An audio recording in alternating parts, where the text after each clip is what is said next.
Hi everyone. Okay, welcome. Hi everyone from Horizon Media and everyone who's joining us on our live stream today. We're very excited to be here. Bill, thank you for that introduction. And this is our first Next Question Live. I'm doing a podcast, as many of you know, with iHeartRadio, and we thought it would be fun to invite some people into Horizon Media, where there's so many young people who are kind of trying to figure out their careers, that we could invite some entrepreneurs and different leaders in various fields. And just to make things more interesting, we decided to do a live stream as well. And this will be an additional sort of bonus episode for my podcast. So if you're missing the live stream or you're watching it and you think a friend would benefit from this conversation, please encourage them to listen on the podcast. So our first guest, as you know, is Tim Brown, who is the co-founder and co-CEO of Allbirds, which according to Time magazine makes the world's most comfortable shoes. In fact, I'm wearing my Allbirds right now. So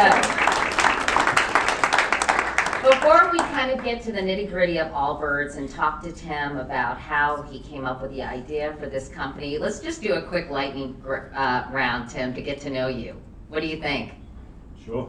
The last time I saw you, you interviewed Sheryl Sandberg on stage, and it was pretty intense.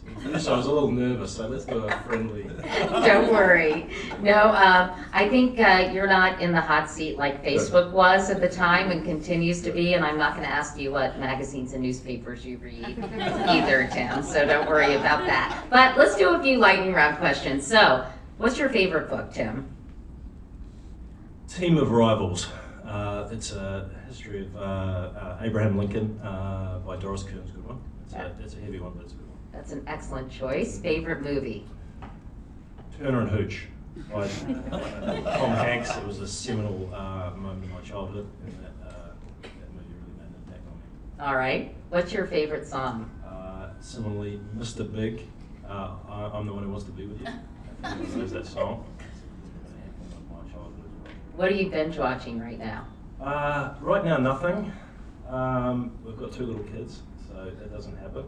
So Teletubbies? Yes. But gosh, House of Cards at one point, that really caught me. That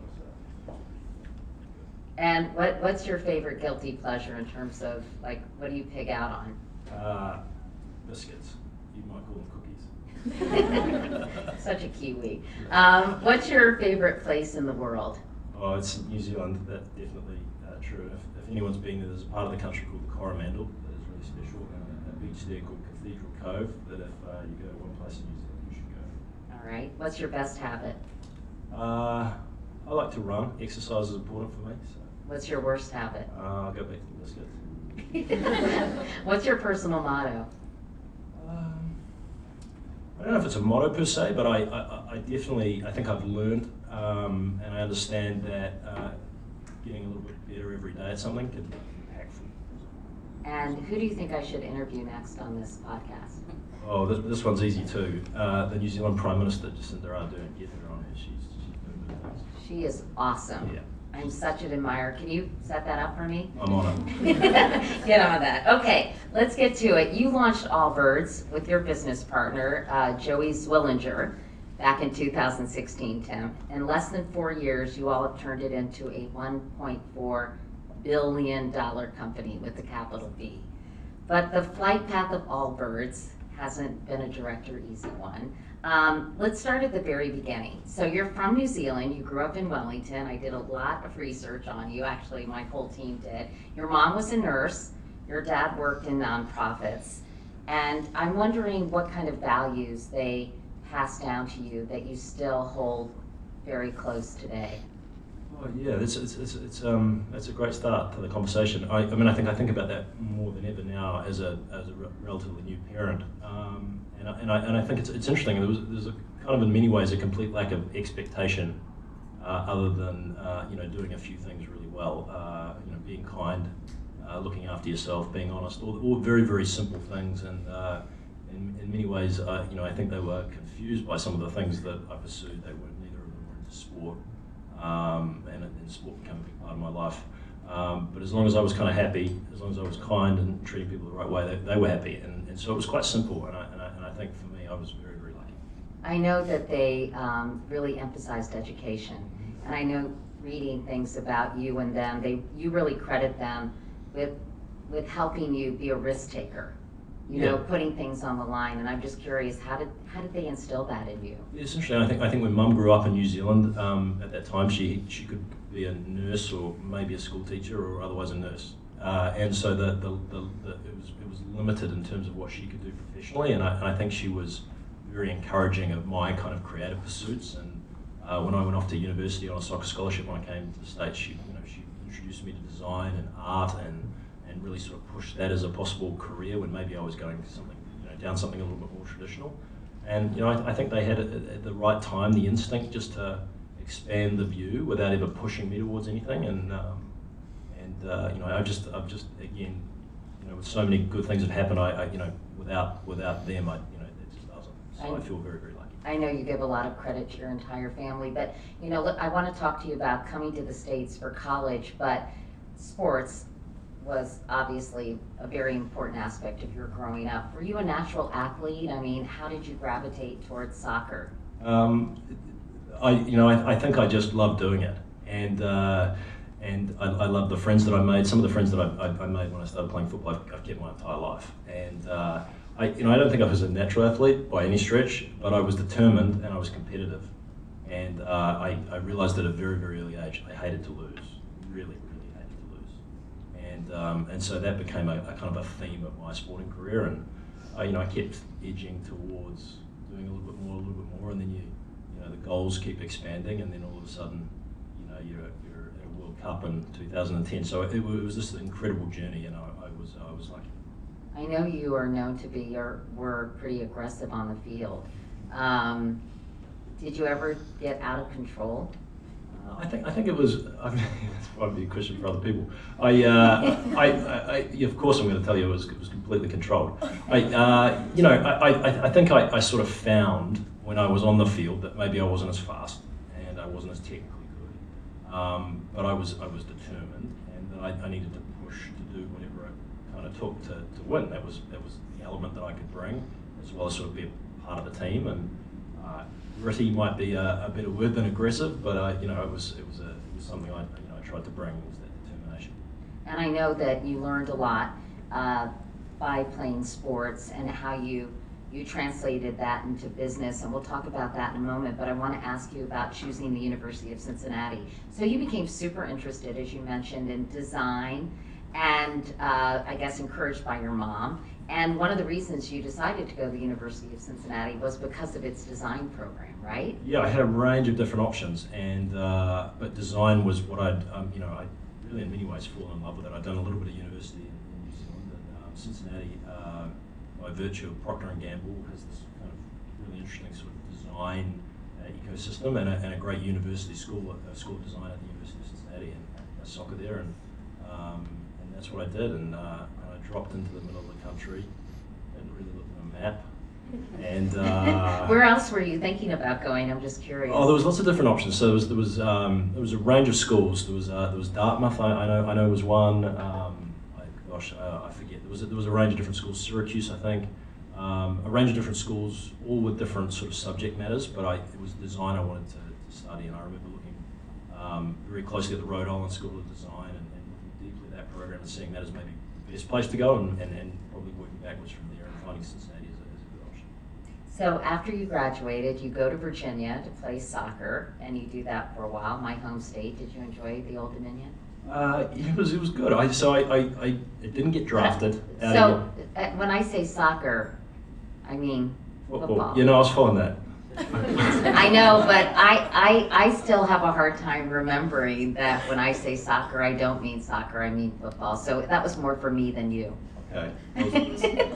So we'll keep going? Yeah, keep going. All right. So I didn't get drafted out of university, which wasn't really surprising, and I went to the Los Angeles Galaxy for a little bit in the MLS, and then they promptly sort of sent me down to one of their sort of feeder teams, and I played in the lower league, and a team called the Richmond Kickers in Richmond, Virginia, and it was a great experience. And I was just graduated. I didn't know what I wanted to do, and I was kicking the ball around a little bit.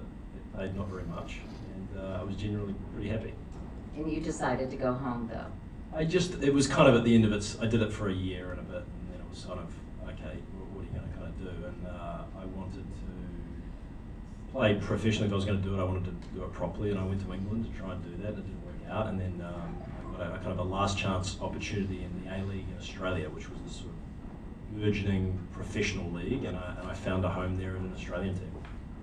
Tell me about when you were playing professionally, because I know this was when the first idea of Allbirds kind of popped into your head, because you were sponsored and you had to basically wear logos all the time, right? Yeah, it was like a boyhood dream to be able to play football professionally, and then you realise, like anything else, it's a job, and there's some great things about it and some not so good things about it. One of the great things about it was you got for a year, and I was sponsored by one of the big sportswear companies that I don't like to name. And, go ahead. And I won't. And I got lots of free gear, and it was cool. It was awesome. And but this idea was really born out of that. I mean, everything had logos. I felt like a kind of a walking billboard at times for this brand, and certainly in the context that I was living in, it was very, very hard to find a simple shoe without logos. So I, rather naively, while I was still very much focused on soccer, knee deep in my career, set out to try and see if I could make it. So it doesn't make a lot of sense. Yeah. So a shoe. I mean, I'm just curious. Was there an aha moment, Tim? Did you look at your shoe and you think, ugh, this is really beat. I don't like this shoe. I could make a better one. There wasn't, but there was a very clear design vision that I think is still true today in terms of the types of products that we would make. And I think if anyone's going to walk into a sort of a shoe store at football or something, there's just 1,000 things, you're overwhelmed. You don't know kind of where to go. And I did the world need another shoe brand? No, but I definitely saw a kind of a white space for a different type of design philosophy. And in New Zealand, you could buy kind of Chuck Taylors and Common Projects, if anyone knows that brand, if you had lots of money. And simple was pretty hard to find. But the real insight came when, in one of my off seasons, I flew to a footwear factory that I found online, and I walked into this whole new world that I knew absolutely nothing about. So tell us what that was like when you walked into this factory. Where was it? What did you see? It was in Indonesia. I literally, I mean, again, this sounds a little embarrassing to tell this in front of all these people, but so this is my business strategy. No business strategy. A product that I thought I might want to make, and I thought I could combine it with a holiday. So the season had just ended. So I find this guy on Google. He's in Indonesia. And I rock You just up Google shoe factory? It's kind of like that a little bit, yeah. Maybe there's a little bit smarter than that, but it wasn't much smarter.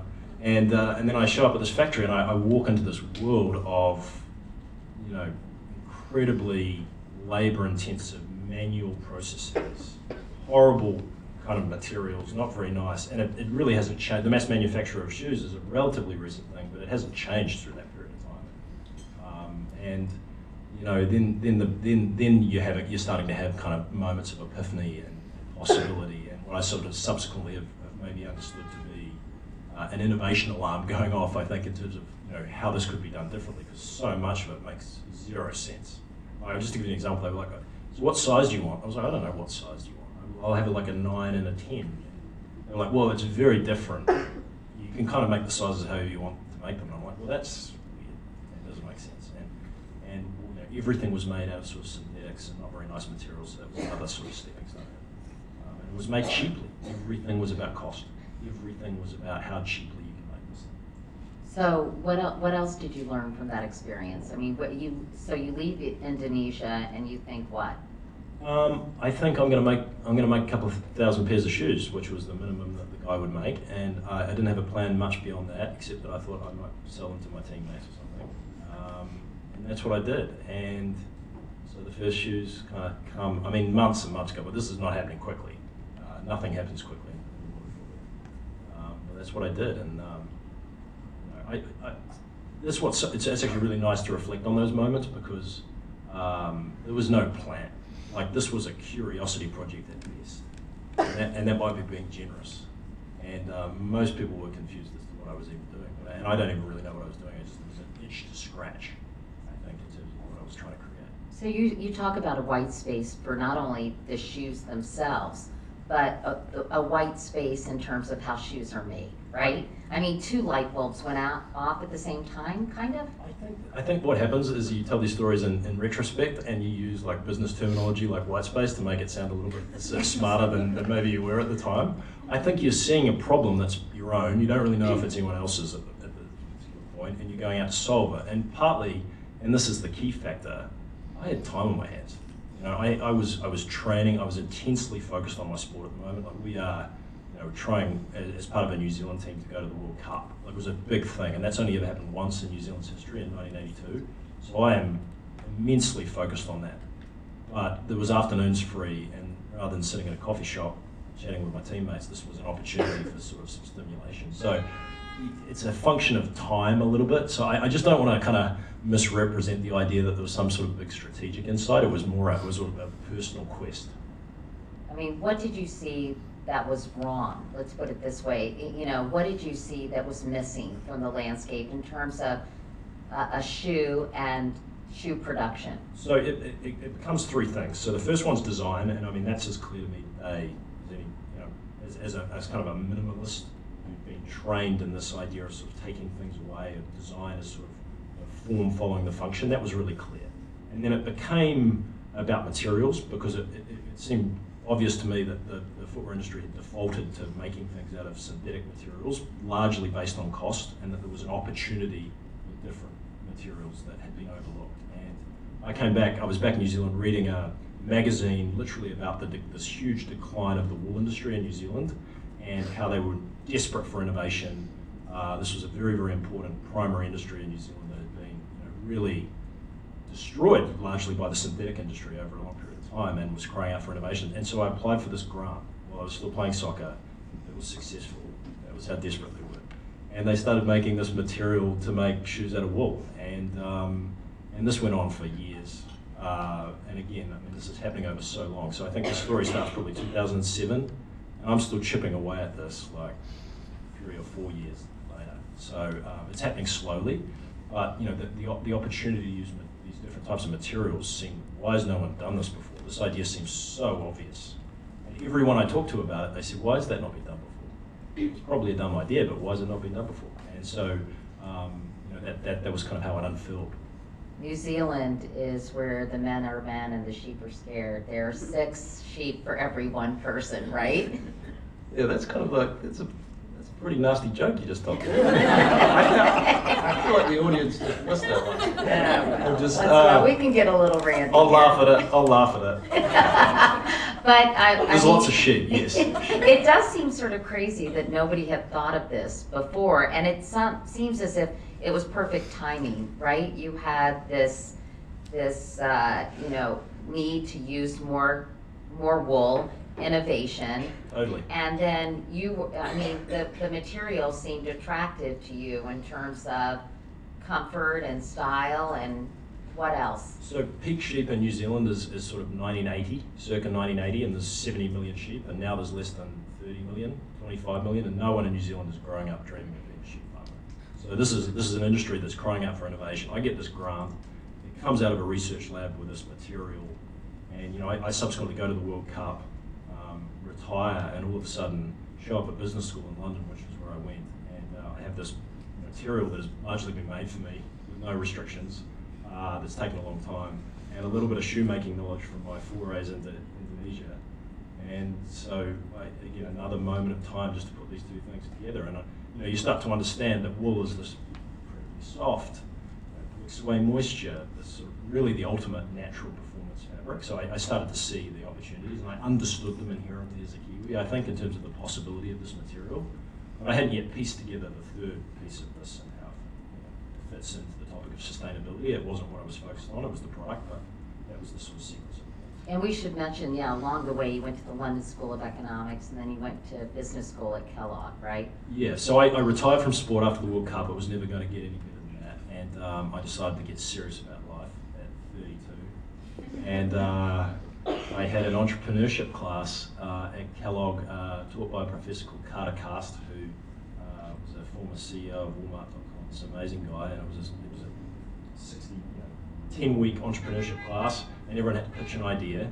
And so I came in, and there was a class not similar to this in size, and everyone had 1 minute to pitch their idea. And I got up and I said, "Wool shoes." And they voted down the ideas until there was 10 teams of 6, and miraculously, Wool shoes got picked. And all of a sudden, I had this like 6-person team at business school running at this idea in ways that I'd never really thought about it. And it was just this weird moment. You have these moments. That was a moment. And if the idea hadn't been picked in that particular class, maybe it doesn't happen. And we ran with it.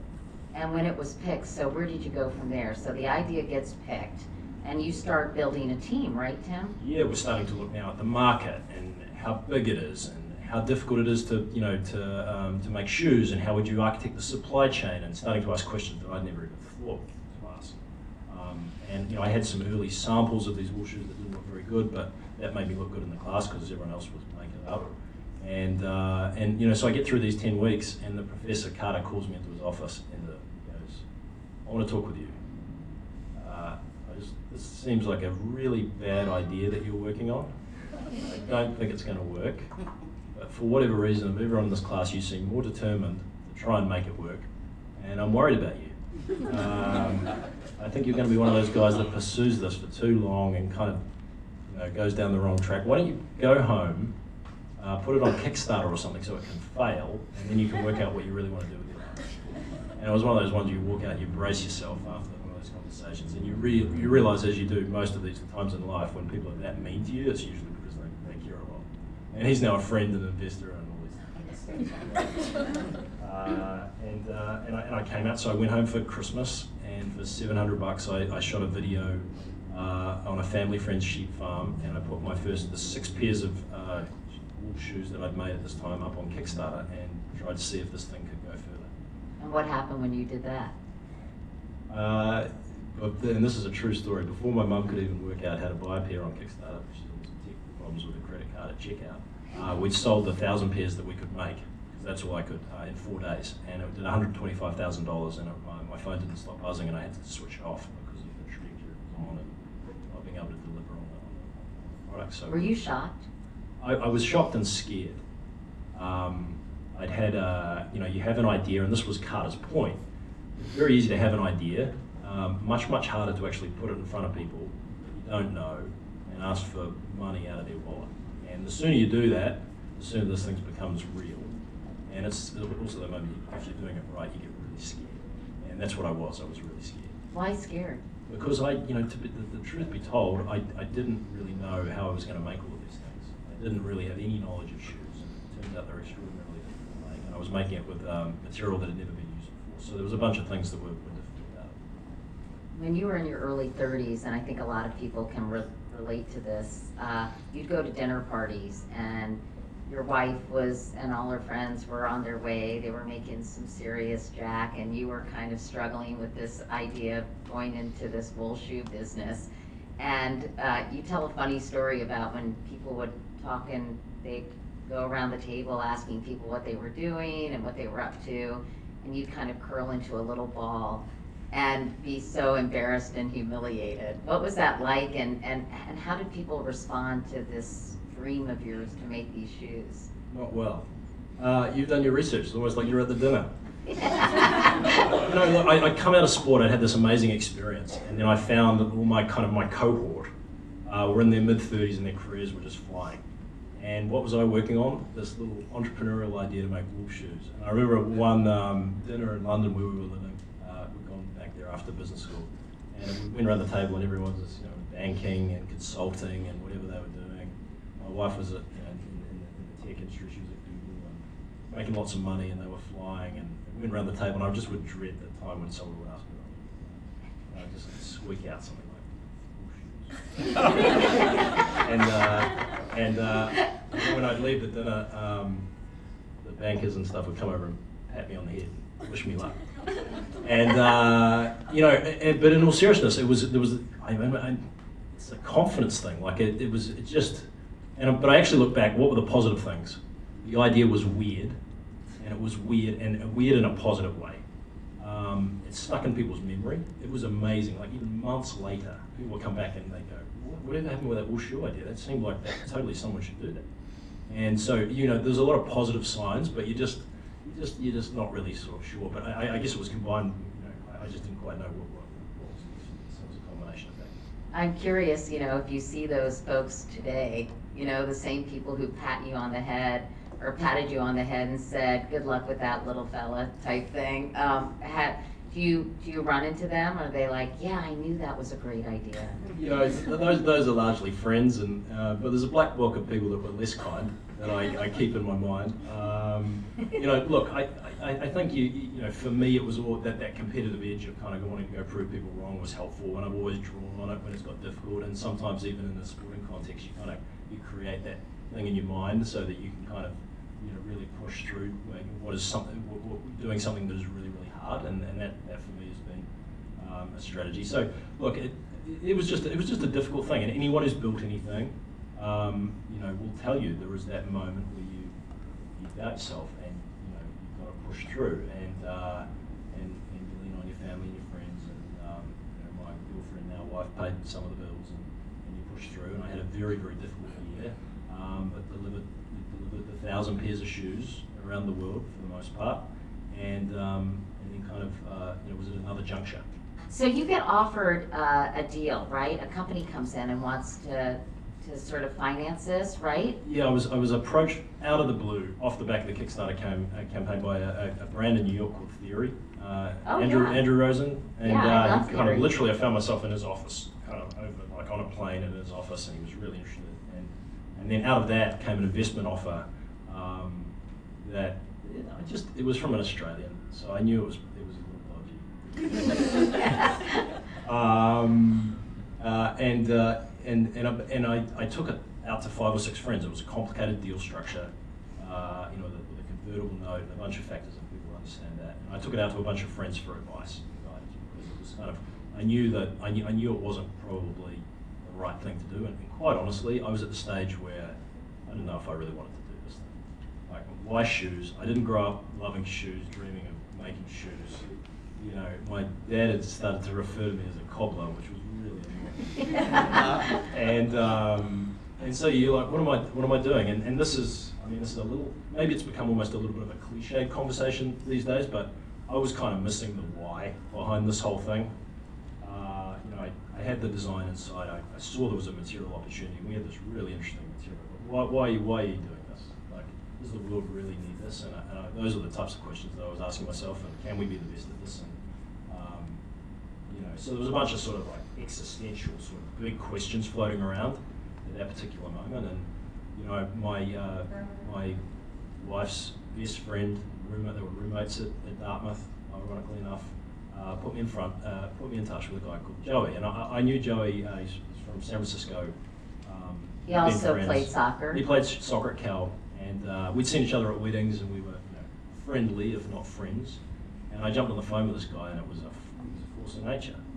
And he looked at this deal. He hadn't just looked at the deal like casually, like over 2 minutes. He'd gone through it with a fine-tooth comb, and he came back with a series of points. And then at the end of it, he sort of said, "Hey, I think this is a bad deal. Why don't we do this together? Because I've been looking for something, and I wore the shoes, and I like them, and you seem like a decent bloke." And so next thing I knew, I was on a plane to San Francisco and hanging out with Joey over a weekend, deciding if we were really going to build this together. And you know, he had a background of renewable materials. He had this really interesting thing. So he'd been working for a biotech firm that had started to struggle a little bit, but he really committed his career to sustainability and the use of renewable materials.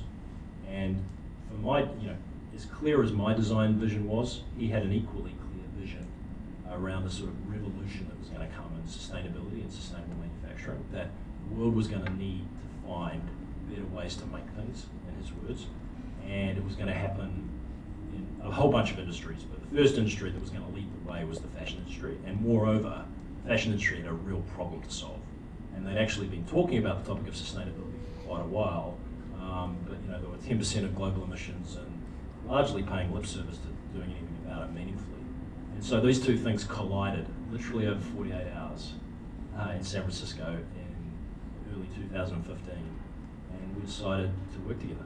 Sustainability is such a key part of your mission, but before we talk about that, I want to ask you a couple of questions about your partnership with Joey. You promised your wives, your respective wives, that if in fact you worked together, it wouldn't destroy your, I guess, friendships, right? Your respective friendships. And I mean, were you nervous about sort of partnering with him, and what convinced you that you guys had complementary skills and that you could work together well? Yeah, it's a good question. I mean, it was really interesting as we went out to raise money together, how often we got asked about how we met. It was like, do you guys just meet at a conference, or you met like kind of online dating? We always had a really meaningful story, and I think it was important for the investors actually, because at the end of the day, largely this was going to succeed or fail, at least in the first instance, by how strong that partnership was. And our wives were nervous. This entrepreneurial thing is like another marriage, enormous pressure. Not to mention the financial risk. There is also the public risk of something just being bad. And our point of view as the typical entrepreneurs, as we put our sales hats on, was like, it could go wrong, but it could go right. You guys could spend more time together. And we got them across the line, but we made a promise to each other that we were never going to let the business get in the way of that friendship, and it's been a helpful buffer, because that's been tested at times. And anyone who's built a business with someone will know it does. And I had in Joey an engineer. He'd been to Wharton. He was in many ways a scientist, anchored in the materials and the operational side of it. And so I found the person that could do all the bits I didn't want to do, so it was perfect. Sonia Ossetti sent in a question. I asked my followers on social media. Sonia Ossetti wanted to know, where does the name Allbirds come from? So when people first came to New Zealand, it was all birds, no mammals. So it's a little bit of a nod to where this idea came from. And we chose the name. I came back and told my wife, and she goes, I don't understand it. So you're making shoes out of wool from sheep that are called runners that are not for running. Call the brand Allbirds. That makes zero sense. And in the back of my mind, I was like, that's perfect. That's exactly what it's doing. And then the other thing we found out was pretty funny. Was we chose the name, we signed this off. It was a big moment. And then I got a call from someone that pointed out that Allbirds means kilos of cocaine in rap parlance, and that could be problematic. And I rang the guy that was kind of helping us with the brand. He's like, no, that's awesome. That's right. So we chose Allbirds. And then the other funny story about the name was that the domain was owned by a birder from Minnesota who believed that we were, as we tried to kind of buy it off him, that we were going to try and set up a rival birding community. And he was very convinced that we were not in the shoe game, we're in the birding game, and we had to, that was a whole story. But anyway, the names. Were there any other names that you considered? There were, but there was again, there was just something sticky about that. There's something to be said when people remember, and it might not always be a positive association, but it was sticky, and we liked it. And here are some a few need-to-know Allbird questions from other followers on my social media platforms. 40 Love asks, socks or no socks? Oh, no, it's definitely socks for me, but half of our customers do not wear socks. I am not one. Lisa Gold, one of my wake-up call readers, doesn't like the smell of Allbirds, I guess. She says, even when she wears socks, quote, the sneakers tend to really smell even after washing, but I do love them, just not the smell. Any advice for Lisa Gould? Well, first of all, sorry. Maybe it's her feet, not the shoes. Well, that's where I was going to go. I guess if I've learned anything is that the feet are. Some people have some issues. I'm not saying Lisa's one of them, but they can be complicated parts of the body. So I don't know what's going on exactly. Okay. But she should wash them, and I hope it works out. Or talk to her doctor. Beth Cates, who's also a wake-up call reader from Carlsbad, California, said, please make your shoes in a size 15. My husband is 6'7" and wears a size 15. Don't leave the tall guys out. Yeah, that's good feedback. Have you heard that from other people? We have. Yeah, and we'll get there. We also got a lot of questions about why they don't come in half sizes. Yeah, we just felt like it was so small, and that actually the flexibility of our materials wasn't necessary, and maybe that was another little thing about the footwear industry that wasn't really needed if you looked into it. But some people have been trained in a certain way around wearing a certain size, and when it's not there, it can be. Let's talk about sustainability, because it's super important and something, as I know, that you believe in deeply. You're certified B Corp and you've stayed true to your commitment. Let's talk first about, I learned a lot actually preparing for this interview that I hadn't really thought about, but it's how much shoes and shoe manufacturing contributes to really messing up the environment. Can you take us through that, Tim, and how this negatively impacts the world? Yeah, look, it's been a well-publicized problem. I mean, I think it's, just zooming back, I think what is clear is that we are in a very important moment in history as it relates to the environment. And you can't open a paper today, without there being some sort of UN climate report by some sort of intergovernmental agency pointing to the impending doom that we will face if we don't get carbon emissions under control. And so I think that is clear, and I think that conversation has only intensified in the last few years since we founded. I mean, we're 3.5 years old, and even when we first started the business and we went to these manufacturers in Asia and said we wanted to use different types of materials and cared about sustainability, they didn't really think we were serious. And so that has shifted and changed even in a short space of time. And what is also clear is that there is bigger industries than fashion that are problematic: transport, energy, construction. But the fashion industry, makes up, give or take, about 10% of global emissions, and there's a lot of stuff that's made not particularly well out of not very nice things. And there is a need to change that. People don't buy sustainability; they buy great products, and it's incumbent on sort of business to sort of change and make things in a better way. And that was a really key kind of plank for the way that we were working. And we set off to do that, and we did it with one material in wool, and we've added another in eucalyptus fibre, and subsequently again a sole made from sugarcane. And our belief is that natural materials are the pathway to better practice for the fashion industry. Let me ask a question that Molly Sugarman, who works here at Horizon, wanted me to ask you. She owns 11 pairs of Allbirds. Molly asked, because these are the only shoes I wear, I have sadly had to say goodbye to a few pairs. Do you have plans to offer a recycling program for well-worn shoes? Is it possible to reuse any of the materials in a worn pair? And if not, any suggestions on how to best dispose of them beyond holding a memorial service? Yeah. Molly is really into your shoes. Well, thank you, Molly, and I appreciate that. But she raises a really difficult issue, particularly in footwear. It is very, very difficult to disassemble and recycle footwear. And so our point of view on that is that natural materials will biodegrade more easily than synthetics. And so that's a starting point. We work hard to make them last as long as they can. But ultimately, when you look at the carbon number of a product, end of life is a relatively small part of that. And so on average, it's about 10 kilograms of carbon are emitted per pair of shoes that we make, which seems like a lot. We think it's very good, if not near the best, in terms of what has been disclosed in the footwear industry. Tellingly, most people don't talk about that. We offset that, so every sort of pair of shoes that Molly has purchased have been carbon offset through sort of certified offsets and a carbon fund that we have as a business. And that's fine, but it's not good enough. And we've now got to innovate to drive that number down, hopefully to zero, and maybe even below that. So maybe over time, in some future state, the more pairs of shoes that she buys, the better it might be for the environment. And that's the way I think we've got to be thinking, and the sort of place we've got to get to.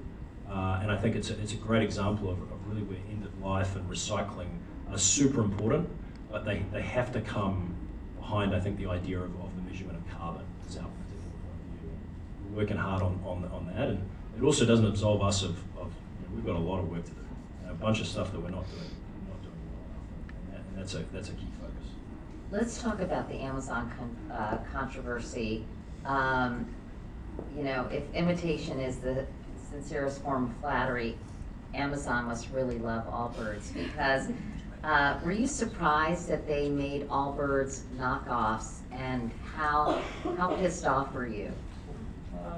You know, it's we're not the first company to have been imitated by them. But when it happens to you, yeah, you know, there was frustration. I mean, I think we've had so many copycats since we launched. It's been mind blowing, and I want to say there's another 20 at least, and they cropped up at on a regular basis. But when the world's one of the world's most valuable companies does it, in what we sort of thought was a little bit of an unfair way, we were disappointed, and more importantly, I think it coincided pretty closely with some of the urgency that consumers and customers are feeling around the environment and sustainability, and they copy the design and they don't copy our materials.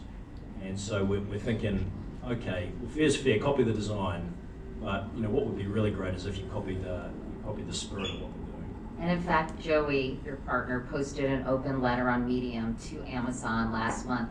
He invited the company to steal your sustainability practices, not just your designs. And are you optimistic that they'll take you up on that? And one person asked me to ask you if you'd ever heard from Jeff Bezos after he stole your shoe.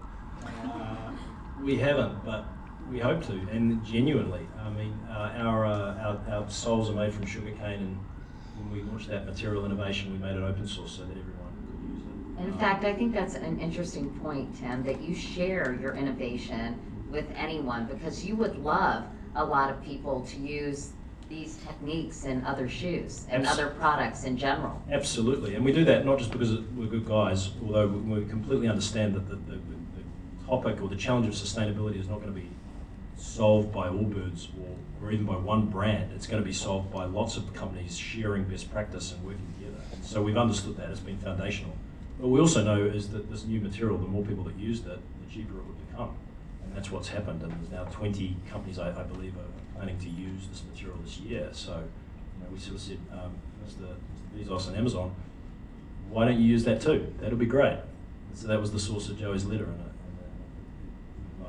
Let's just talk about the future in the couple of minutes we have left. Somebody said, do you worry about trends? And in fact, do you worry that, listen, things become hot and then they are not? Are you worried that Allbirds won't be considered cool, that some other kind of shoe will take their place? Or do you feel like your customer base is super loyal and they're all going to be like Molly? No, you have to. I think if you're in business, you have to be kind of worried about that every day. And I know that sounds sort of a little intense, but you have to have the courage to innovate and make better products than you're already making, because otherwise someone else will make them. In the words of Howard Schultz, when he came into office one day. And I think it was sage advice. And so we've updated the first version of the Wool Runner 20 plus times, 30 plus times since we launched. With new materials, better sustainability options, greater durability, all sorts of different things, and we'll continue to do that, and we have to, because we're in this enormously competitive space and we've grown quickly, and that invites competition, and I think you have to approach that as a positive thing. Are you going to expand beyond? I know you have shoes, you have socks now, right, Tim? Are you going to be expanding beyond that? Are you going to be doing athleisure? I don't know. Yeah, what would you do? Absolutely. I'm not going to tell you about it today. Oh, come on, break some news here. We're out of time. That's what Sheryl Sandberg tried to say. Yeah, she did say that, actually. You didn't let her off the hook, so I suspect. We're thinking a lot about it, and we did socks, which feel small, but we spent 2 years working on them because it's hard, it turns out, and we wanted to use different types of materials. So, watch this space. There's lots of stuff planned, and I'm really, really excited for this year, and we've started to grow our team and really sort of pick our heads up and imagine the different things we can make, and it's exciting. And you're opening up, you've got 16 retail stores worldwide, and you're opening up 20 new retail locations, I guess, in 2020, yeah? Correct. Yeah, correct. It's really exciting, and retail's been phenomenal for us. That's so interesting, because, that's, other people are going the other direction, right? And not opening up. I guess there's a combination of what people are doing with bricks and mortar stores versus online shopping, but you feel like you want people to have this kind of experience of seeing the actual products. Absolutely. I mean, and feeling them. Everyone, the myth about retail dying or being dead, I think, is being greatly exaggerated. And particularly in the case of shoes, everyone's got a childhood memory of going to a shoe store and trying on shoes with that metal device that no one knows the name of. And and so we always wanted to yeah, get what it. is that And called? no one knows. Yeah, no one knows. It's the thing. And so we always knew we wanted to do it. I think we would be blown away by just how much our customers have wanted to come in and experience and touch the product, and then ask really, really deep questions. And then the other thing that's been amazing is, the real innovation opportunity is with people that work in retail who, for the most part, are not treated all that well. And so we've tried to really think about the training and investing in the people that work for us in stores, and that's just an amazing opportunity that we're just beginning to uncover, and we're excited about the 16 stores and the 20 more that we'll add. The opportunity to make working at Allbirds retail something that people are really proud of. And in closing, there are a lot of young people watching and here in this room. I mean, what advice would you give to would-be entrepreneurs who want to make the next version of a wool running shoe that made from sheep and wool that have nothing to do with birds? Look, I would sort of say if you've got an idea, I think that this entrepreneurship has been sort of romanticized. It's enormously difficult. And I've been very, very lucky, and I talk about my family because I've leaned on them to get this off the ground, and it's hard. So I would be careful what you wish for, would be my first piece of advice. And the second one would be... That's not very encouraging. I want to be honest about it. And I think there's a kind of a cult of entrepreneurship, and I think only some emerging issues, even to understand, some of the wellness issues around it, because it's a really challenging thing to do. And so I'll start with that one. That being said, go and put it out there. Be vulnerable. See if it's going to work. Trust that if it's weird and everyone's questioning the validity of the idea, you're probably on the right track. And if they're telling you that it's awesome, stop right now. And then finally, I'll leave you with this. History is going to judge us harshly in the way we all act, in the way we all act at the moment in the face of this environmental crisis. And I don't want to. That's real. I think it's true. I think with certain calculations, we've got kind of 11 years to get temperature rising and carbon emissions under control before Florida disappears, and that's all in our lifetime. And so I would be questioning the businesses that you work for, the cities, the countries that you live in. What are you doing about it? Because this is urgent and important. And then equally, as an entrepreneur, I would see an enormous creative opportunity, because I would be asking myself, if people are forced to pay for their pollution, what does that mean?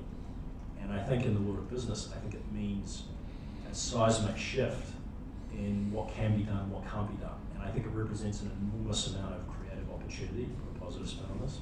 And I would like to think in a small way, we're a part of that. And I feel, and this is, in many ways, Joey's vision 3 or 4 years ago, the entire kind of world is coming to what he was seeing. And it won't just be us, there'll be 1,000 ideas, there'll be ideas in this room of better ways to make things. And if you have them, you owe it to yourself and to the world to get those out there, because we've got to move on this thing really quick.